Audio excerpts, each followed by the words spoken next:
স্পষ্টভাবে জানিয়ে দেই, এই যে সিকিউরিটি রিস্কের কথা বিবেচনা করে ভারতে বিশ্বকাপ না খেলা, এটা আমাদের সরকারের সিদ্ধান্ত। আজকে আমি বাংলাদেশের জাতীয় দলের যে ক্রিকেট প্লেয়াররা আছে ওনাদের সাথে আমাদের বোর্ডের প্রেসিডেন্ট আমিনুল ইসলাম বুলুল ভাই, আমাদের সিনিয়র একজন ক্রিকেট বোর্ডের কর্মকর্তা ফাহিম ভাই, আমাদের সচিবকে নিয়ে বসেছিলাম। আমি ব্যক্তিগতভাবে ক্রিকেটের অনেক বড় একজন ভক্ত। আমি বাংলাদেশ ক্রিকেট টিমে লিটন আছে, মিরাজ আছে, নাজমুল আছে, সোহান, তামিম, সবারই ভক্ত। তো স্বভাবতই আমরা সবাই চেয়েছি আমরা যেন বিশ্বকাপ ক্রিকেট খেলতে পারি, আমরা যেন টি-20 বিশ্বকাপ খেলতে পারি, কারণ আমাদের ক্রিকেটাররা এটা কষ্ট করে অ্যাচিভ করেছে। কিন্তু আমাদের যে নিরাপত্তা ঝুঁকি ভারতে খেলার ক্ষেত্রে, সেই নিরাপত্তা ঝুঁকি পরিস্থিতির কোনো পরিবর্তন ঘটে নাই।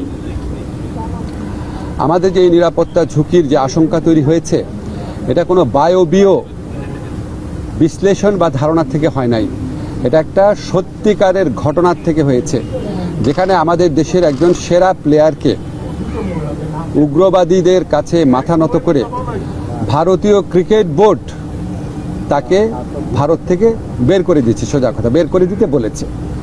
তো এখন আইসিসি যে টুর্নামেন্টটা তো ভারতেই হবে। আইসিসি আমাদেরকে যতই বলুক নিরাপত্তা আশঙ্কা নেই, আইসিসি নামে তো আলাদা কোনো দেশ নাই। যেই দেশে আমার একটা প্লেয়ার নিরাপত্তা পায় নাই, এবং যেই দেশে ভারতীয় ক্রিকেট বোর্ড সরকারের একটা এক্সটেন্ডেড পার্ট, তারাই আমার প্লেয়ারকে উগ্রবাদীদের চাপে নিরাপত্তা দিতে ব্যর্থ বা অনীহ হয়েছে, সেই দেশেই খেলা হচ্ছে। সেই দেশের পুলিশ, সেই দেশের সিকিউরিটি এজেন্সিরই দায়িত্ব হবে ক্রিকেটারদেরকে নিরাপত্তা দেওয়া।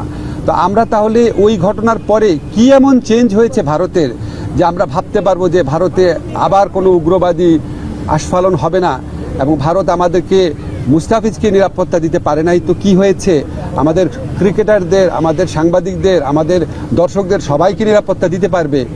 এটা আমরা কিসের থেকে কনভিন্সড হব? আমাদেরকে এই বিষয়ে কনভিন্স করার জন্য আইসিসি কোনো চেষ্টা করে নাই। আইসিসি আসল যে ইনসিডেন্ট সেটাকে বাদ দিয়ে তার স্ট্যান্ডার্ড যে সিকিউরিটি প্রসিডিউর সেগুলো নিয়ে আলোচনা করেছে। যেখান থেকে গ্রিভান্সটা, সেই ঘটনা নিয়ে আইসিসি কোনো স্ট্যান্ড নেয় নাই ঠিক মতো।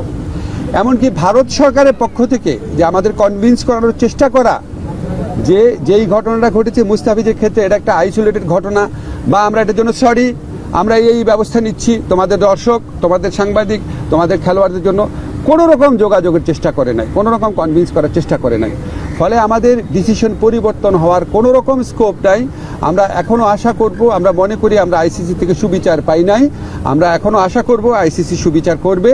আমাদের যে বিশ্বকাপ খেলার যে অধিকার, যেটা শ্রীলঙ্কাতে আমাদের খেলার সুযোগ রয়েছে, এরকম বহু নজির পৃথিবীতে আছে যে অন্য একটা ভেন্যুতে সিকিউরিটি রিস্কের কারণে খেলা হচ্ছে। আমাদের এখানে জেনুইন সিকিউরিটি রিস্ক আছে, আমরা এখনও আশা ছাড়ি নাই।